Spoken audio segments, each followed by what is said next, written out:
Yo quisiera comenzar diciendo que Dios reveló muy tempranamente el atributo del cual yo quisiera hablar en el día de hoy. Es el hecho de que Dios es celoso por su gloria y de manera particular. Dios es celoso por su gloria en el sentido general, en todos los aspectos de la vida, del universo, pero Dios de manera particular es celoso por su pueblo. Quizás eso pueda chocar la mente de muchos de nosotros, porque nosotros no tenemos una buena idea de lo que el celo es. La única idea que nosotros tenemos es la idea humana, el celo humano, que frecuentemente es pecaminoso. Digo frecuentemente porque no es siempre. Yo creo que cualquiera de nosotros pudiera entender que una esposa o un esposo pudiera sentirse celoso de coquetear con su cónyuge, y yo no creo que él sería digno de condenación. Porque en ese caso lo único que esa persona estaría haciendo es protegiendo lo que es suyo. Lo mismo podríamos decir de un padre cristiano o una madre que se siente celoso porque ve a una de sus hijas que está siendo pretendida por un hombre que no tiene el carácter moral confiable, o que es conocido por ser mujeriego, o por ser irresponsable, o por ser inmoral, o porque no está en los caminos de Dios. Cuando estas cosas se dan, yo creo que muchos padres han sentido una cierta indignación, porque existe la posibilidad de que su hija pudiera terminar casada con alguien que no honra a Dios. Y es por eso que decía ya que a nosotros no nos gusta pensar en Dios como un Dios celoso, porque nosotros tenemos una idea distorsionada de lo que el celo es, porque en la mayoría de los casos el celo que tú y yo experimentamos no está relacionado a lo que yo acabo de describir, sino más bien a un cierto sentido de inseguridad, y esa inseguridad me hace posesivo y lleva a la persona en su inseguridad y sentido de posesión a hacer demanda, se convierte en una persona demandante. Pero Dios nunca ha sido inseguro. Dios nunca ha sido demandante a la manera nuestra. Dios tiene demandas, pero de otra forma, y son santas, y son justas, y son verdaderas. Dios no tiene competencia, y Él no siente competencia. No es una cuestión de que nosotros llevamos a Dios a sentirse como que está compitiendo con algo. No, es que nosotros queremos muchas veces abrazar algo que compite con Dios en mi corazón, por mis afectos, por Dios. Recuerda que Dios es inmutable. Y el celo de Dios por su gloria y por lo suyo, lo que es suyo, es digno de ser alabado, exaltado, predicado, tanto como su amor, su fidelidad, su gracia, su compasión, su benevolencia, su bondad. Todos los atributos de Dios son igualmente dignos de ser alabados y glorificados, todos, incluyendo su ira. Pero como personas pecadoras que nosotros somos, nosotros preferimos hablar y pensar de aquellos atributos que nosotros pensamos que nos favorecen, cuando la realidad es que todos y cada uno de los atributos de Dios terminan bendiciendo mi vida. Es una tremenda bendición el hecho de que Dios sea celoso, porque su celo me protege de ser seducido por mis ídolos. Su celo me protege de ser seducido y destruido por mis ídolos. Cuando Dios sacó al pueblo hebreo de Egipto, lo sacó al desierto para tener una relación de exclusividad con ellos y para alejarlos de esa vida idolátrica en la cual ellos habían crecido y se habían educado. Y muy tempranamente, en el primer año, al final del primer año, los 40, Dios les da unos 10 mandamientos. El primero de esos mandamientos dice: no tendrás otros dioses delante de mí. En el original dice: no tendrás otros dioses delante de mi rostro. El pastor Luis me decía el martes pasado que en una ocasión reciente, enseñando en uno de los cursos que le tocaba enseñar, haciendo uso de este versículo, le decía, paró a una persona y le dijo, esto es lo que Dios está diciendo, y le puso la Biblia en la cara y le dice, no tendrás otros dioses delante de mí. Y con eso yo comencé a pensar que en esencia lo que Dios estaba diciendo es, no voy a tolerar que pongas un ídolo muerto que nunca ha existido delante de mi propio rostro, delante de mi propia cara, como si ese ídolo estuviera a la misma altura del Dios vivo. Déjame decir eso otra vez. No voy a tolerar que me pongas delante de mi rostro a un ídolo muerto, como si ese ídolo estuviera a la misma altura, es más, por encima de mí, el Dios vivo. Y ya con eso yo creo que tenemos una idea de por qué Dios pudiera ser celoso. Pero escucha el próximo mandamiento, el número 2. Dios entiende que todo lo demás que Él tenga que decir depende de que entendiéramos el primero y el segundo mandamiento. No te harás, Éxodo 24, ningún ídolo, ni semejanza alguna de lo que está arriba en el cielo, ni abajo en la tierra, ni en las aguas debajo de la tierra. No los adorarás ni los servirás. Escucha ahora la razón. Porque yo, el Señor, tu Dios, soy Dios celoso.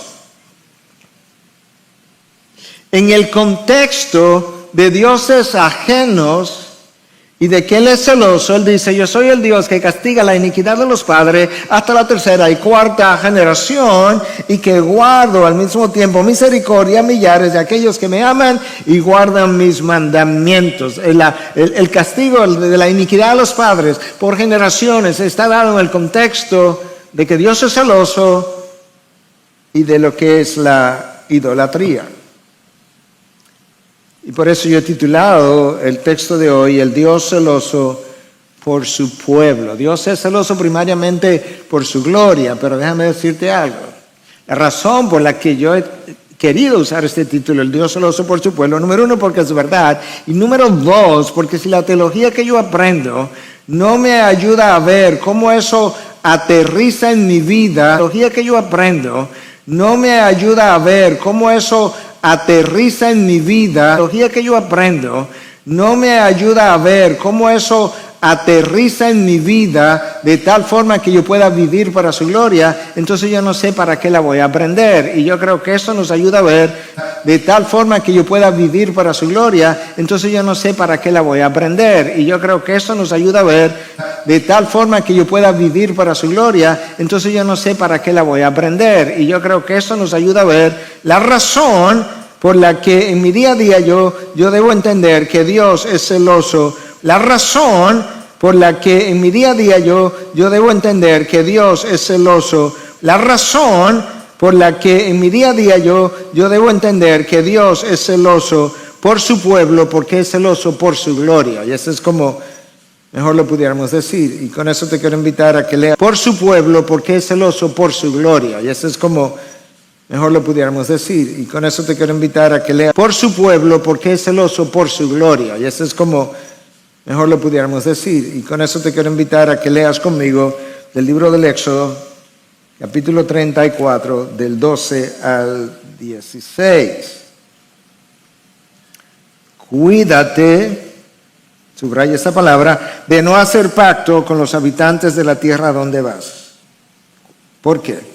No sea que esto se convierta en tropezadero en medio de ti. No quiero que tropieces. Ustedes derribarán sus altares, quebrarán sus pilares sagrados y cortarán sus aceras. Ese era uno de los nombres de los ídolos.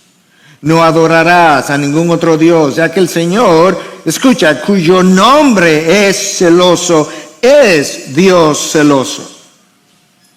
No hagas pacto con los habitantes de aquella tierra. No sea que cuando ellos se prostituyan con sus dioses y le ofrezcan sacrificios, alguien te invite y comas de su sacrificio y tome de sus hijas para tus hijos, y ellas se prostituyan con sus dioses y hagan que también tus hijos se prostituyan con los dioses de ellas. Ahí hay una serie de prohibiciones y una razón de las prohibiciones. Escucha las prohibiciones. No hagas pacto con los habitantes de la tierra a donde vas.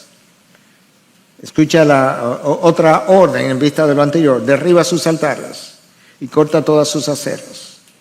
No adores a ningún otro Dios. No participes en sacrificio a otros dioses. No tome de sus hijas para que tus hijos no se vayan a prostituir con dioses ajenos. Esas son las prohibiciones, los mandatos. ¿Cuál es la razón? Ya que el Señor, cuyo nombre es celoso, es Dios celoso. Eso no es una redundancia. Recuerda que es Dios que ha inspirado esto.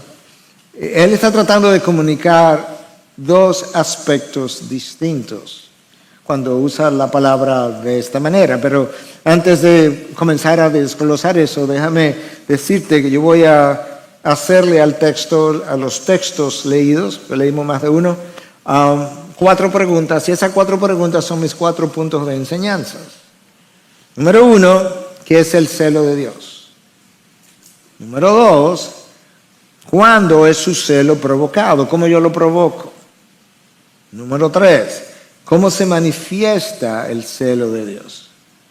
Y número 4, ¿de qué manera ese atributo de Dios termina bendiciéndome? Comencemos con la pregunta número 1 y punto 1. ¿Qué es el celo de Dios? Bueno, recuerda que en el texto que yo acabo de leer se nos dice que el nombre de Dios es celoso. El Señor cuyo nombre es celoso, con C mayúscula. Porque Dios lo está usando como sustantivo. Ese es mi nombre.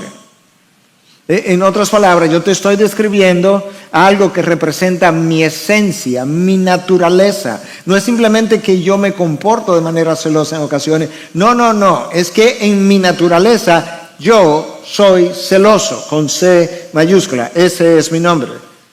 Coma. El Dios es Dios celoso, ya que el Señor, cuyo nombre es celoso, es Dios celoso, con C minúscula. Ahora Dios lo está usando como adjetivo. Claro, porque esa es la manera como yo siento y reacciono cuando estoy en relación con mi pueblo y mi pueblo decide abrazar dioses ajenos en las culturas primitivas, ídolos en las culturas como nosotros, más sofisticados que gente primitiva. Su celo es provocado, lo vamos a ver más adelante, básicamente cuando yo respondo a un Dios funcional que me lleva a vivir de una forma, porque quien está en el trono es un ídolo y no Él. En la antigüedad eso eran dioses de madera, de bronce, bueno, en culturas primitivas todavía hoy, pero en el presente son ídolos que tú y yo colocamos en el altar de nuestro corazón, de los cuales ya Dios habló a través de Ezequiel en un momento dado. Nosotros tenemos una mayor facilidad, o algo mejor de facilidad, o algo mejor de entendimiento, si pensamos un poco en el celo humano apropiado para entender el celo de Dios. Si nosotros somos capaces de sentir celo, de alguna manera distinta, pero de alguna manera, el Creador que nos dio vida debiera tener la capacidad de experimentar celo, una cualidad que debiera estar en el Creador, excepto que en Él sería perfectamente santo y no sería provocado por inseguridades, como en el caso nuestro. Pero déjame decirte algo que Dios revela acerca del celo humano. En Proverbios 6 se está hablando de adulterio. Y luego entonces Dios dice en versículos 34 y 35, porque los celos enfurecen al hombre y no perdonará en el día de la venganza. No aceptará ningún rescate, ni se dará por satisfecho aunque les des muchos presentes. La razón por la que ese hombre reacciona de esa manera es porque siente que su honor ha sido violentado. Que algo que es suyo, como regalo de Dios, en el caso de los cristianos, fue dado a otro y que él ha sido desplazado de ese corazón de tal manera que ya su cónyuge no siente igual por él o por ella. Exactamente igual siente Dios, pero de una forma superlativa y santa, cuando Él es desplazado del centro de nuestro corazón. Y la palabra de Dios nos deja ver por qué Dios tiene tales sentimientos. Escucha, y con razón. Escucha lo que Pablo les dice a los corintios. ¿No sabéis que vosotros sois el templo del Espíritu? Y en ese mismo versículo de 1 Corintios 6:19 le dice, ustedes no se pertenecen a ustedes ya, vosotros no sois vuestros. Ustedes tienen a alguien, ustedes tienen a un amo, a alguien que los posee. ¿Y qué ocurre? Que nosotros nos convertimos. En un inicio y por un tiempo hay como un primer amor hacia Dios, el amor principal. Dios está en la primera posición de nuestro corazón. Con el paso del tiempo nosotros comenzamos a desplazarlo hacia un segundo lugar. Los ídolos comienzan a aparecer en nuestro interior. Y nosotros comenzamos a amar al ídolo. Y el ídolo comienza a darle forma a nuestros estilos de vida. El ídolo muerto. El ídolo que no tiene vida le está dando forma a nuestro estilo de vida. El ídolo que muchas veces ha sido confeccionado con las manos, ahora él confecciona mi estilo de vida. Y lo mismo ocurre con Dios. Nosotros desplazamos a Dios del primer lugar y eso causa celo. Tanto celo que aquellos que han servido a Dios de todo corazón han podido sentir el celo de Dios hacia el pueblo de Dios de la misma manera, guardando la diferencia, que Dios lo ha sentido. El apóstol Pablo habla de eso en su segunda carta a los Corintios, capítulo 11, versículos 2 y 3, en la nueva traducción viviente, te lo voy a leer. Pues los celo. Yo tengo celo por ustedes, con el celo de Dios mismo. ¿Por qué, Pablo? Los prometí como una novia pura a su único esposo, Cristo. Pero temo que de alguna manera su pura y completa devoción a Cristo, su pura y completa devoción a Cristo que existía en un momento dado, se corrompa, tal como Eva fue engañada por la astucia de la serpiente. Eva fue seducida por una fruta que ya vio, que le fue atractiva, que le hizo pensar que podía ser mejor que Dios, que podía llegar a una condición superior a la que Dios le había dado, pero nosotros somos atraídos y seducidos por otras frutas distintas. Y Pablo amó tanto a los corintios, amó a los corintios profundamente, que el desprecio de Dios como su primer amor le dolió en el alma. De hecho, Pablo más de una vez habló de sus lágrimas y de su dolor. La realidad es, hermano, que mientras más amas a Dios, más ama a su pueblo. Y más te duele el pecado de los hijos de Dios.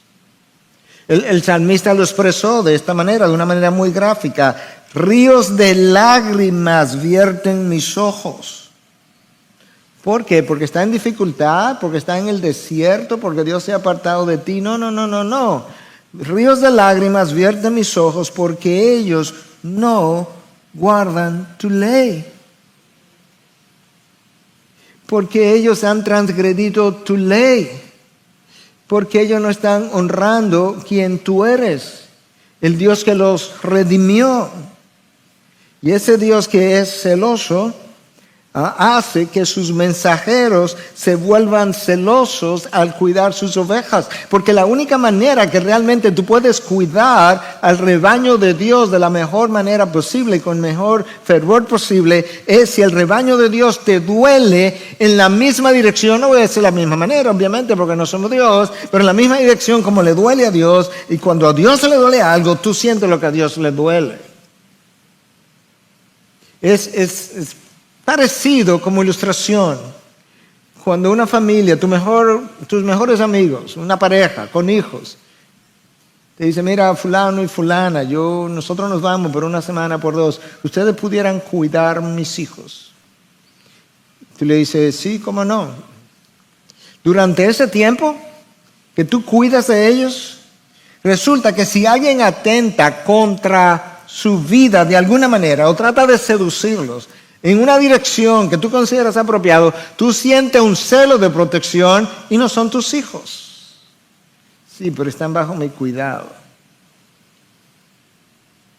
Y eso es lo que el apóstol Pablo sintió y es lo que los profetas sintieron, como lo vamos a ver más adelante. Eso nos da una idea de qué es el celo de Dios. Es esta reacción emocional, no emocionalismo, emocional, por su gloria, por lo que Él es, por lo que es suyo y su pueblo es suyo.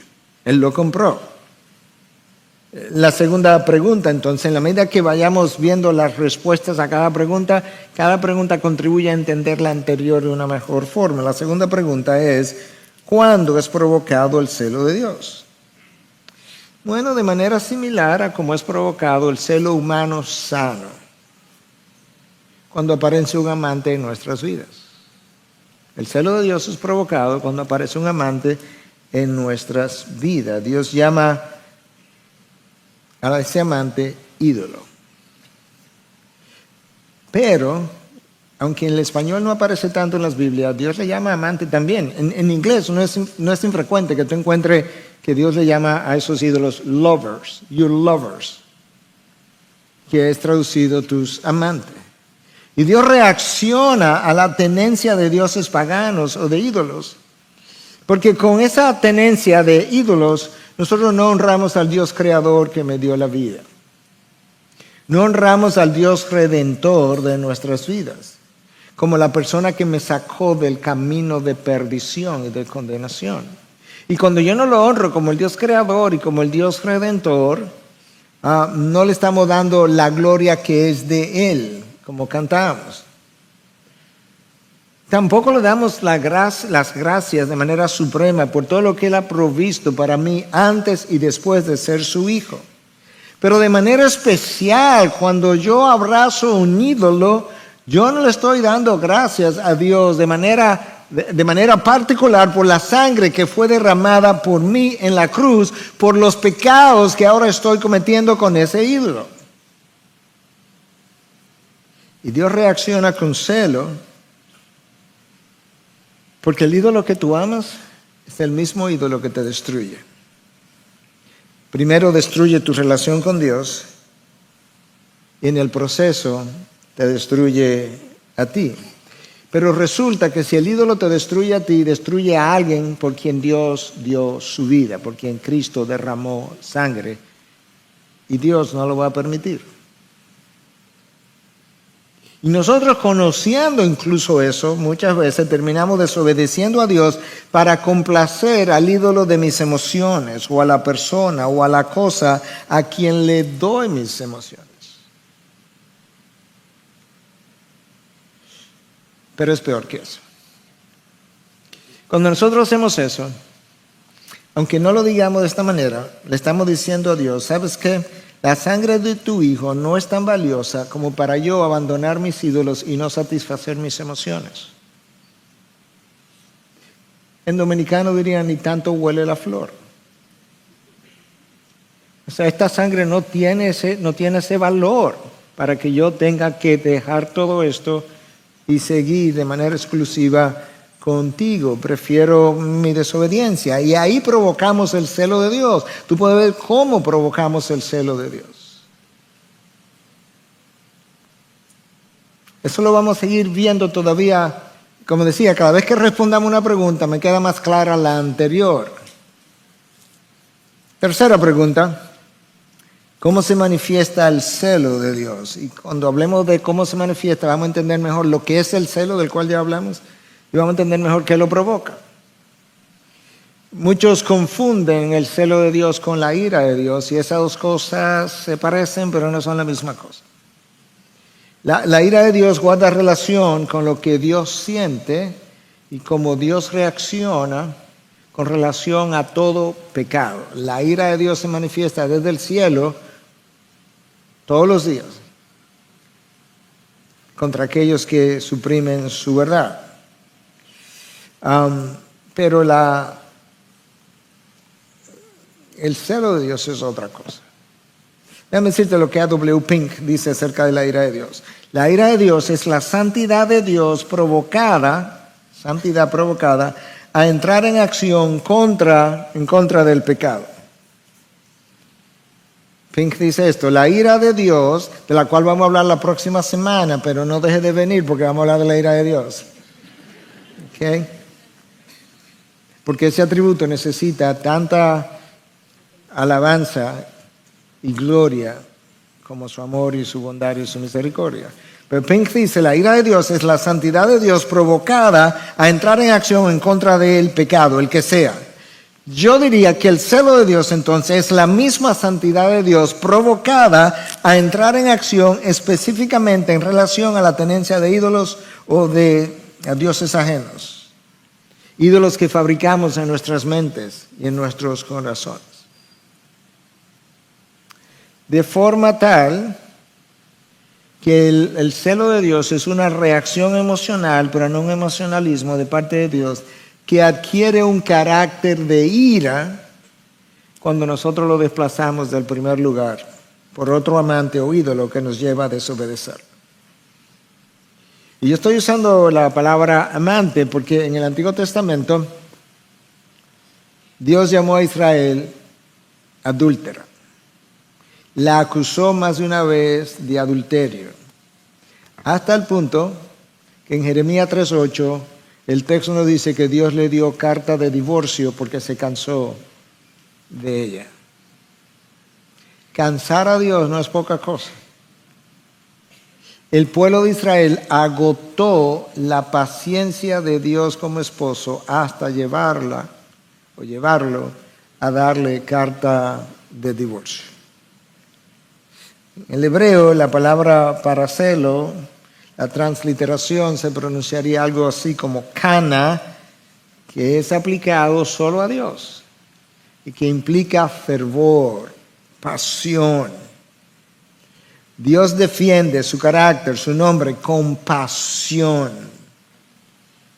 porque Él no puede tolerar que personas indignas por el pecado quieran robarle la gloria que solamente le pertenece a Él. Isaías 42:8 dice: a ningún otro daré mi gloria, a ningún otro. ¿Por qué no? Porque no la merece ni la tiene. Claro que no, si somos personas pecaminosas. Padres, ustedes saben, si tienen una buena relación con sus hijos, que de alguna manera sus hijos son como su gloria, de alguna manera. Y ustedes no toleran cuando alguien que no posee el carácter cristiano quiere venir, coquetear con uno de sus hijos y llevárselo. Esa reacción, esa emoción, eso que ustedes sienten, pero de una forma más sublime, más santa, es similar a lo que Dios siente.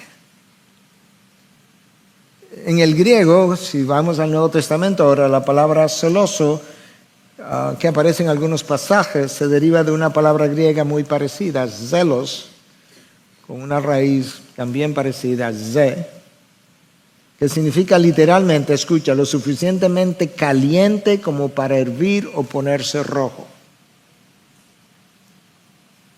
Entonces ahora tú puedes pensar, pero Dios se pone rojo cuando experimenta celo. No, es un lenguaje antropomórfico para que yo entienda lo intenso de la reacción, de la emoción que Dios siente en su experiencia de celo. Es como si hirviera o como si se pusiera rojo. Y quizás nos da una idea, porque estamos hablando de cómo se manifiesta, esa es la pregunta, la tercera pregunta, cómo se manifiesta la ira de Dios. Quizás nos da una idea, no solamente esto que estamos mencionando, sino en la persona de Cristo, cómo se dio algo exactamente igual. Porque cuando nosotros leemos los evangelios resulta que hay un relato de que Cristo llegó al templo Y los fariseos y sobre todo los saduceos que controlaban el templo lo habían vuelto un negocio. De hecho, habían un banco que funcionaba dentro del templo y se cambiaban monedas y vendían corderos que supuestamente eran sin defectos y los tuyos siempre tenían defectos y tú tenías que comprar los de ellos. Y habían hecho básicamente de algo que era el templo del Señor con carácter sagrado y sentido sagrado, habían hecho básicamente un ritual de todo lo que ocurría ahí dentro, un ritual idolátrico. Y cuando los discípulos vieron a Jesús hervir, por así decirlo, ponerse rojo, siguiendo la ilustración, comenzó a voltear las mesas. ¿Tú quieres saber cómo se manifiesta el celo de Dios? Comenzó a levantar las mesas, a tumbarlo, y tomó un látigo y sacó a todo el mundo del templo. Y entonces, cito, se acordaron de que estaba escrito: el celo por tu casa me consumirá. Así es que se manifiesta el celo de Dios. Porque esta gente no estaba honrando el nombre de Dios, lo estaba menospreciando. Los sacrificios que ofrecían no eran a ídolos, pero eran idolátricos. Porque estaban en esencia haciendo dinero con lo que allí ocurría. Pero tú sabes qué, es peor que eso en estos días para el creyente, porque ese templo no existe. De esa manera no existe. Existe un templo mejor, superior, más real, que no está hecho de elementos muertos, sino de personas vivas, tú y yo, en quienes Dios mora, no de manera simbólica como en el templo de Israel, de manera real. Y cuando yo desplazo a Dios y abrazo un ídolo, que es el que me lleva a obedecer,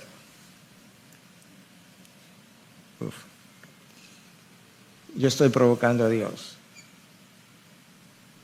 a su celo, a su ira celosa, pudiéramos llamarlo. Y lamentablemente, la idolatría es el pecado más antiguo de la humanidad, pero es el pecado más común. Ninguno de nosotros es exento, ni al día de hoy. Porque nosotros tenemos ídolos que comenzamos a destruir, al mismo tiempo comenzamos a construir otros, como decía Juan Calvino. Pero todo comenzó con una mentira. No solamente porque sabemos lo que pasó en el Génesis, es porque Pablo declara en Romanos 1:25 que lo que el hombre hizo fue que cambió la verdad de Dios por la mentira. Y con eso, dice Pablo, que el hombre terminó adorando a la criatura, idolatría, en vez del creador, adoración.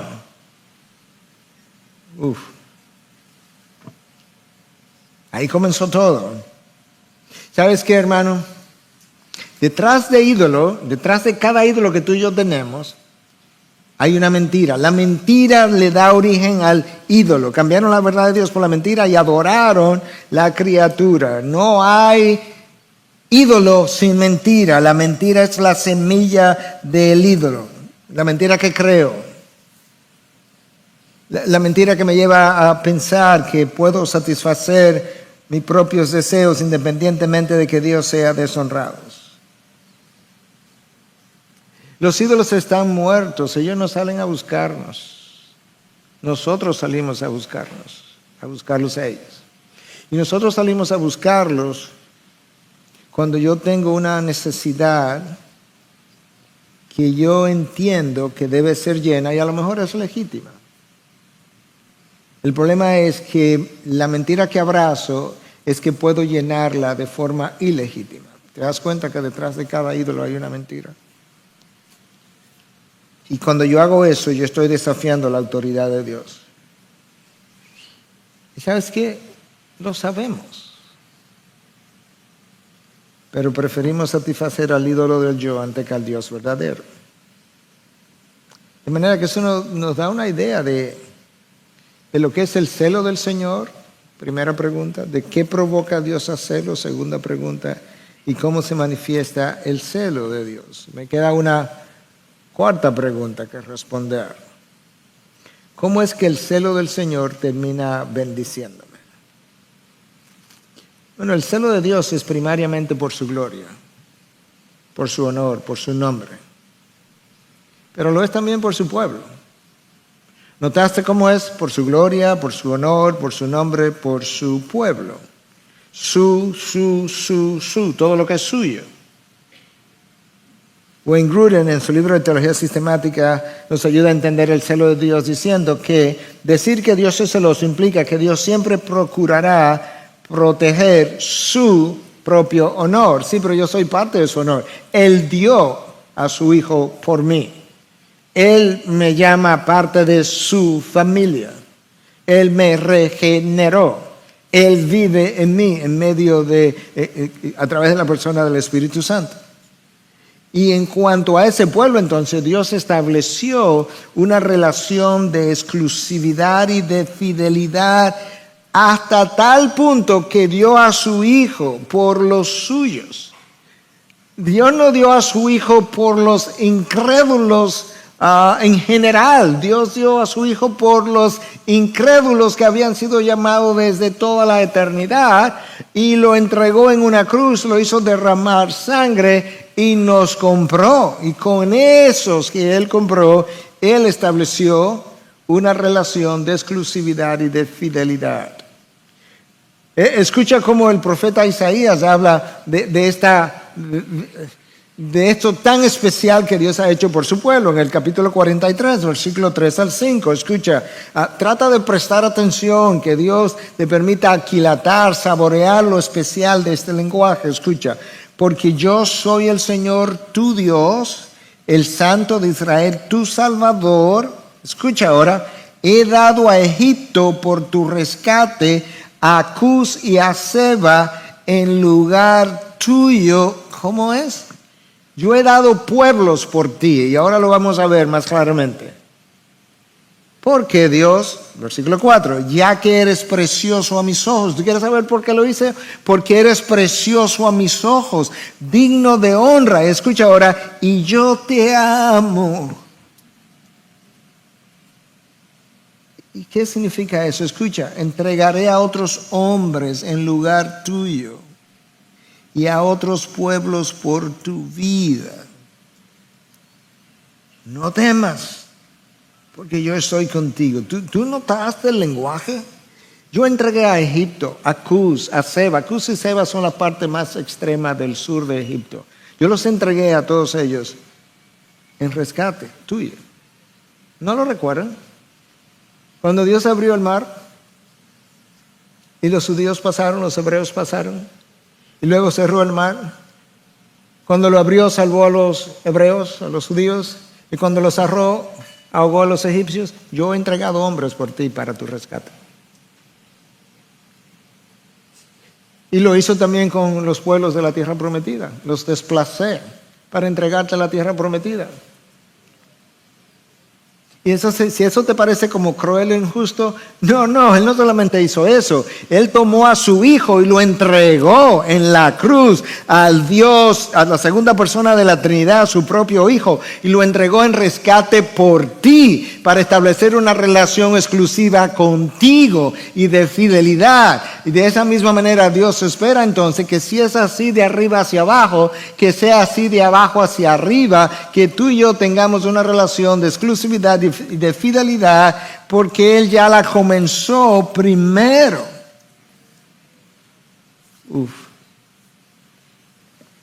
He dado a otros hombres en rescate por ti. Y Dios protege con celo lo que es suyo. Hermano, la realidad es que sin el celo de Dios, todos nosotros pereceríamos a causa de nuestros ídolos. Yo estoy, mientras más entiendo estas cosas acerca del carácter de Dios, extremadamente contento, complacido, satisfecho de que Dios me cele. Porque si Dios no me celara, mis ídolos me seducirían y me destruirían. Pero Dios sale a buscarme. Todos nosotros somos narcisistas en recuperación. Nosotros nacemos centrados en nosotros mismos. Nos creemos que sabemos, creemos que pensamos bien, que decidimos bien. Y cuando Dios nos salva, nosotros nos mejoramos algo, pero seguimos pensando de la misma manera. Somos narcisistas en recuperación, en el mejor de los casos. Y cuando pecamos, es ese narcisismo en nosotros que trata de repollar y nos hace ir por donde no debemos ir. Porque hemos decidido que ni Dios nos va a quitar el derecho de satisfacer nuestros deseos. No, yo sé que cuando yo lo he hecho, yo no lo he pensado así, pero eso es como es. Eso es como es. Déjame leerte esto porque quiero ser cuidadoso al leerlo.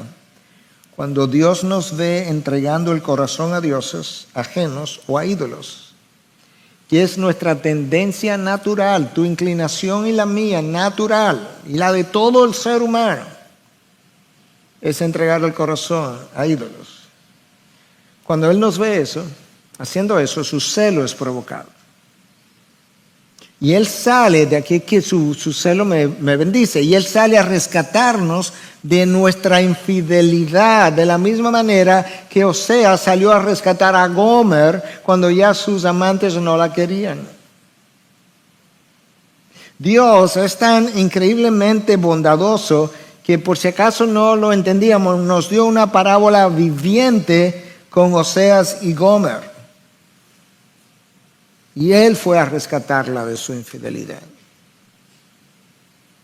Por tanto, cuando el creyente pretende tener una relación con Dios y con el mundo, o con una persona o con una cosa, al mismo tiempo que tiene la relación con Dios, Dios rechaza esa relación compartida.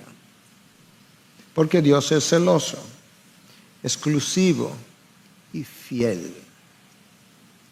No es que Dios es infiel y te pide que tú seas fiel porque tú eres el inferior. No. Es que Él es fiel primero. Y el celo de Dios, cuando es provocado, implica la existencia de un rival en tu corazón. Yo no creo que a ti y a mí nos conviene tener el rival de Dios en nuestros corazones. No creo que sea de beneficio ni para ti ni para mí. Y si nosotros no rechazamos su rival, Dios no solamente va a terminar disciplinándonos, Dios va a continuar su disciplina hasta que el ídolo y su rival, que son la misma persona, sean destruidos.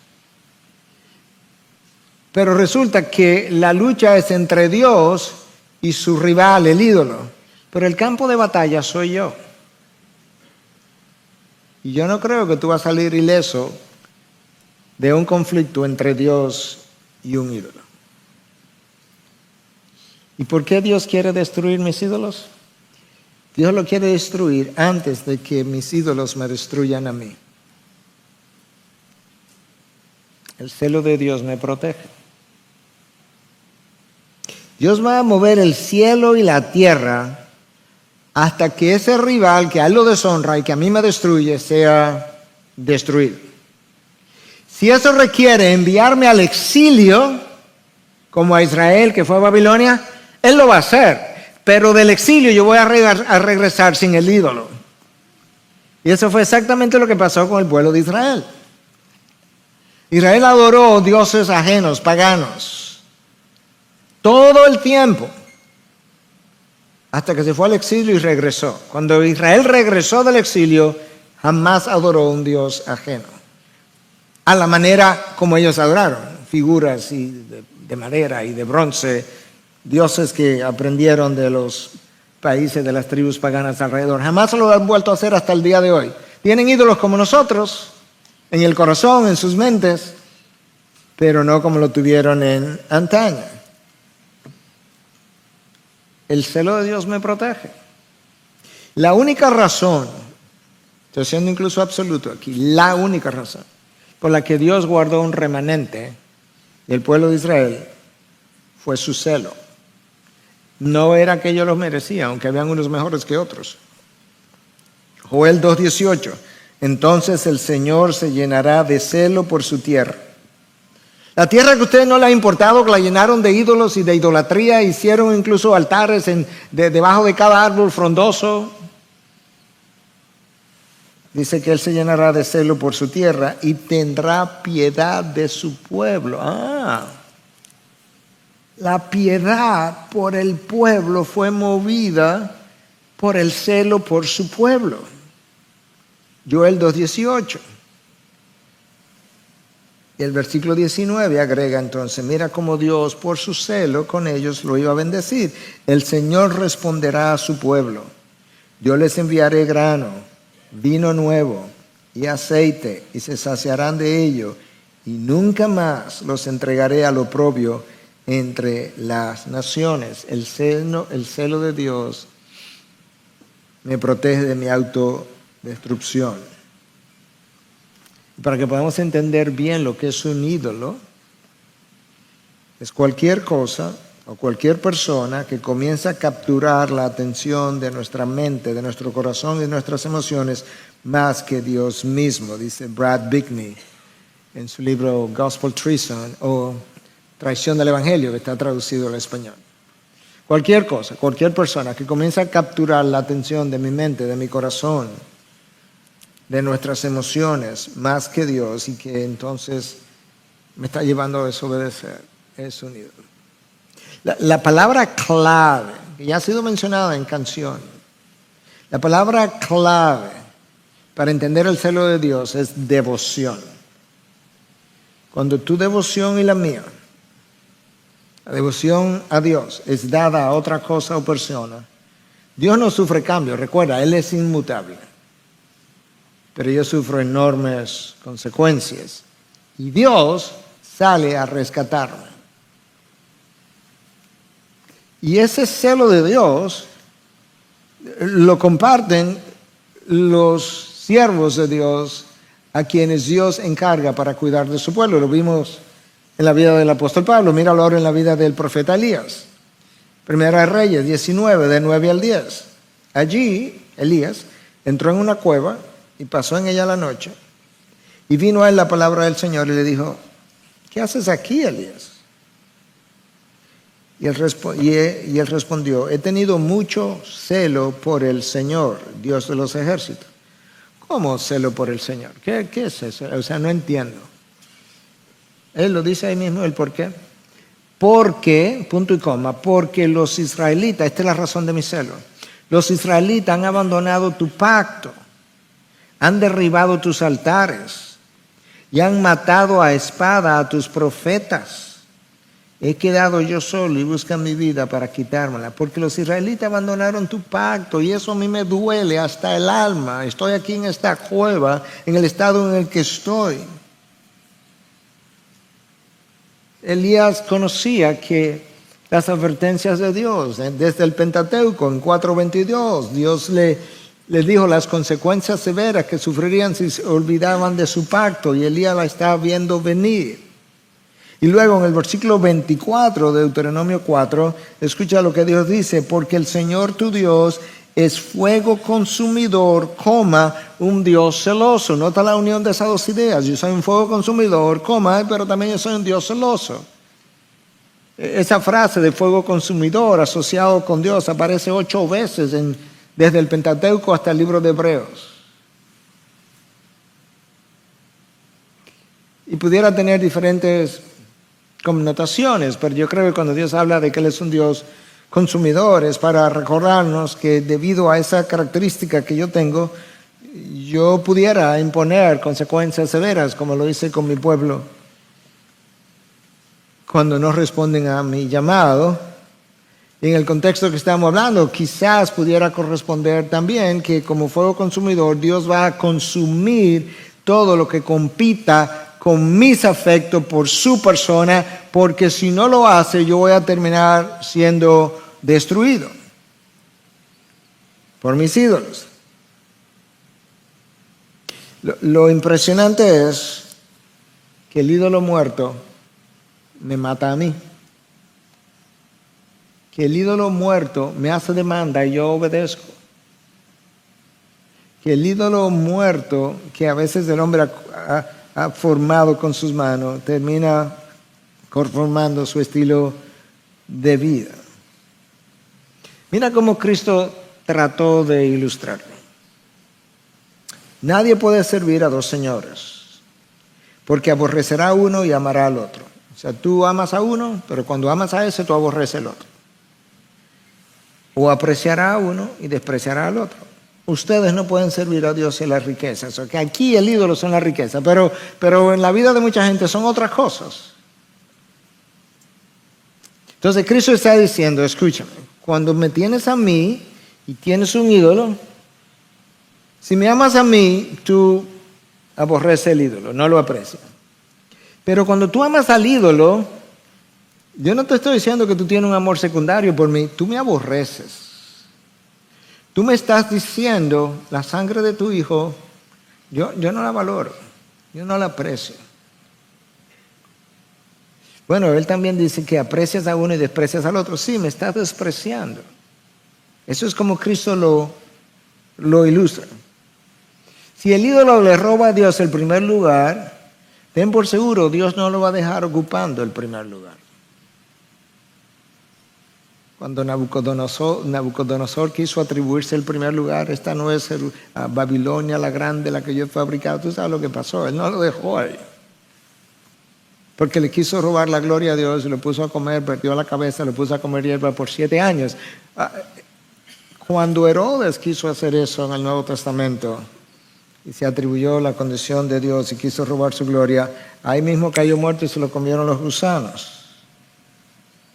Dios prefiere entrar en guerra en contra de tu ídolo antes de que el ídolo te destruya a ti o a mí. Yo le doy gracias a Dios por su celo, literalmente. Déjame leerte esta ilustración de cómo el ídolo te destruye. Yo la compartí con ustedes en algún momento en el pasado, pero algunos la recordarán, otros no. Tim Keller en su libro Dioses Falsos menciona, y cito ahora, que después de que empezase la crisis económica mundial a mediados de 2008, se produjo una trágica serie de suicidios de personas que anteriormente habían sido adineradas y tenían amplios contactos. El director financiero Freddie Mac de la Federal Home Loan Mortgage Corporation se ahorcó en su sótano. El director general de Sheldon Good, una compañía de subastas inmobiliarias de Estados Unidos, se pegó un tiro en la cabeza sentado tras el volante de su Jaguar rojo. Un director financiero francés que había invertido el capital de muchas familias reales europeas y otras familias destacadas y que había perdido $1.400 millones del dinero de sus clientes debido al fraude de Burnham Madoff, se cortó las venas y falleció en su despacho de Madison Avenue. Un alto ejecutivo danés que trabajaba para el banco HSBC se ahorcó en el ropero de su suite en un hotel de la ciudad de Knightsbridge, en Londres, en una suite que costaba 500 libras esterlinas por noche. Cuando un directivo de Bear Stearns se enteró de que no lo iban a contratar en JP Morgan Chase, que había absorbido su compañía en bancarrota, tomó una sobredosis de droga y saltó del piso 29 del edificio donde estaba su despacho. Esta gente se desesperó porque el dinero y su buen nombre, que eran el eje sobre el cual giraba su vida, ya no estaba y no tenían eje para que su vida continuara. El dinero es embriagador y mientras más tiene, más quiere. Pero eso es simplemente una ilustración de cómo los ídolos nos destruyen. Ese no es el único. Dinero, sexo y poder han sido seleccionados como los 3 grandes ídolos de la humanidad y los más poderosos de la humanidad que han destruido múltiples vidas. Tanto John Piper como Richard Foster han escrito libros con el mismo nombre, Money, Sex and Power, traducido al español como tal, dinero, sexo y poder. Dios demandó exclusividad en el Antiguo Testamento, hizo exactamente lo mismo en el Nuevo Testamento. Escucha hasta dónde Cristo lo enseñó y lo ilustró. Mateo 10:37. El que ama al padre o a la madre más que a mí, no es digno de mí. Y el que ama al hijo o a la hija más que a mí, no es digno de mí. Yo no sé si Cristo pudo haber sido más, yo no sé cómo se dice en español, blunt, más claro. Cristo dice, mira, yo no te permito rivalidad ni con tu papá, ni con tu mamá, ni con tu hijo, ni con tu hija. Y pensar que nosotros con frecuencia le damos nuestros corazones a cosas muy por debajo de nuestros hijos y de nuestros padres. Y dice, no, yo no te la permito ni con tu mamá ni con tu papá. Porque cuando lo tengas, no solamente que ellos son tus dioses, es que tú no puedes tener la mejor relación con ninguno de ellos a menos que tenga una buena relación conmigo. Es en protección tuya que yo lo hago. El celo de Dios protege mis relaciones. Uf. Si mi relación con mi hijo, con mi hija, con mis padres me distancia de Dios, ni a mí me conviene, ni a ellos tampoco. O destruyo mis ídolos, Dios lo va a hacer por mí. Escucha, Dios no va a entregarte a un amante, cosa o persona, si Él te compró con la sangre de su Hijo. Dios te va a reclamar para Él. Si tiene que enviarte a Babilonia, para Babilonia vamos. Pero no te va a entregar. Eres suyo. Tú no entregarías a tu hijo o a tu hija. Si alguien lo quiere, que tú sabes que le va a hacer daño, tú no le vas a decir, bueno, pues llévatelo. No, tú vas a pelear por tu hijo y por tu hija. Bueno, pues Dios no va a entregarte tampoco, ni a mí tampoco. Dios va a reclamar lo suyo. Y lo va a hacer, para usar una frase que está en la palabra más de una vez, el celo del Señor hará esto. Wow. Un hijo nos ha nacido, hablando del Mesías que venía. Una virgen concebirá, ¿y sabe lo que dice después al final? El celo del Señor hará esto. En otras palabras, como yo soy celoso por aquello que yo he elegido en la eternidad pasada, yo voy a garantizar que la virgen conciba y que ese niño nazca y que Él sea su redentor. ¿Y por qué? Porque el celo del Señor hará esto. Por eso tú lo puedes dar por seguro. Y de esa misma manera, cuando el Señor nos ve en nuestras infidelidades, Él sale a rescatarnos hasta salvarnos de nosotros mismos. Padre, gracias. De manera personal, yo te doy gracias porque tantas veces en mi vida, Señor, tú has ido detrás de mí, un rescate mío, como lo has hecho con otros, para regresarme o para destruir ídolos de mi vida, que me estaban tratando de seducir en la dirección de la destrucción, pero que tú en tu amor infinito y santo decidiste reclamarme y me reclamaste para que yo pudiera no solamente tener una mejor relación contigo, sino para que yo pudiera tener una mejor relación con cualquier otro. Una relación de amor intensa, genuina, que pueda complacerte a ti y luego complacer a los humanos que forman parte de dicha relación. Yo te doy gracias, Dios, porque en esta iglesia tú tienes muchos hijos. Y de la misma manera que Pablo sintió celo por ellos, yo confieso que así ha sido conmigo múltiples veces, pero no lo quisiera de otra manera al entender que el celo es parte del amor que tienes por otro. Ayúdanos de esa misma forma a ser celosos por ti, como un Elías, como un Pablo.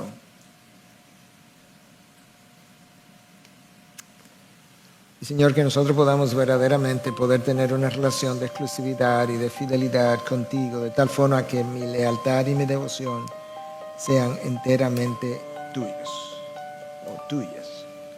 En Cristo Jesús te lo pedimos. Amén.